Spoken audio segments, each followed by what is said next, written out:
Angka yang disepakati pada awalnya adalah 3,6 miliar rupiah. Juga komitmen fee yang sudah disepakati adalah 5% dari nilai proyek. Mengawal suatu proyek agar tidak bermain-main.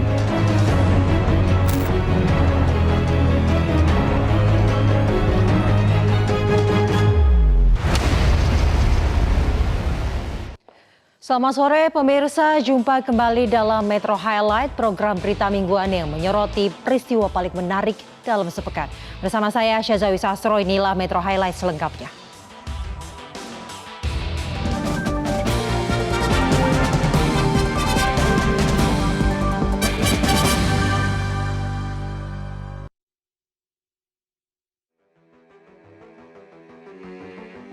...74 tahun sudah kita lepas dari belenggu penjajah. Namun hingga kini kita masih belum lepas dari belenggu korupsi.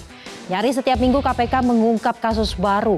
Kasus korupsi terjadi di semua lini. Wibawa eksekutif, legislatif hingga yudikatif sudah tercoreng kasus korupsi. Yang terbaru KPK menjerat jaksa yang bertugas mengawal anggaran.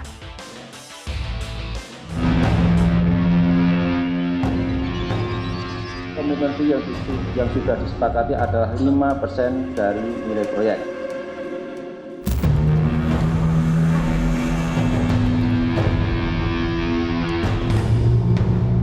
Mengawal suatu proyek agar tidak bermain-main.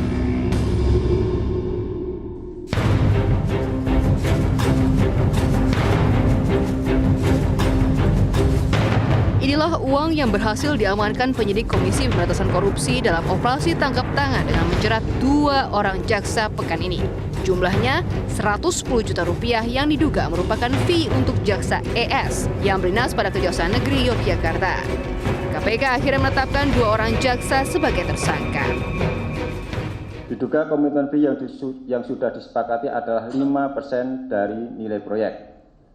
Terdapat beberapa kali realisasi pemberian uang, yaitu pada tanggal 16 April 2019 sebesar 10 juta rupiah, pada tanggal 15 Juni 2019 sebesar 100.870.000 rupiah, yang merupakan realisasi dari 1,5% dari total komitmen fee secara keseluruhan.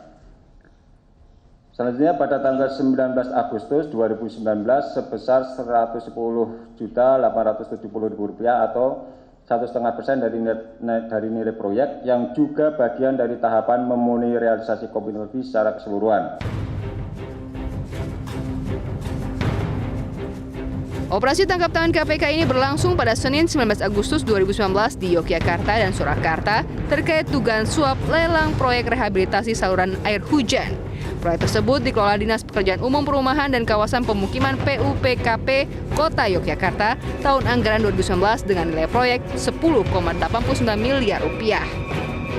Penyidik KPK menangkap 5 orang, yaitu ES, jaksa yang juga menjadi anggota TP4D, BA, anggota Pokja Lelang, AKN, Kabid SDA Dinas PUPKP Yogyakarta, GYA, Direktur Utama PT Manira Arta Mandiri, NH, Direktur PT Manira Arta Mandiri. KPK juga menyita barang bukti Rp110.870.000 saat menangkap ES di dalam rumahnya. KPK telah menetapkan 3 tersangka dalam kasus ini, yaitu ES, jaksa di Kejaksaan Negeri Yogyakarta, anggota TP4D, SS, jaksa di Kejaksaan Negeri Surakarta, GYA, Dirut PT Manira Arta Mandiri. Kong kali kong antara pengusaha dan penegak hukum ini berawal dari hasrat GYA memenangi lelang proyek. Jaksa SS lalu mempertemukan GYA dengan jaksa ES. Agar perusahaan GYA menang tender, jaksa ES mengarahkan AKN untuk membuat syarat yang menguntungkan perusahaan GYA. Hasilnya, perusahaan GYA memenangi lelang dengan nilai kontrak 8,3 miliar rupiah.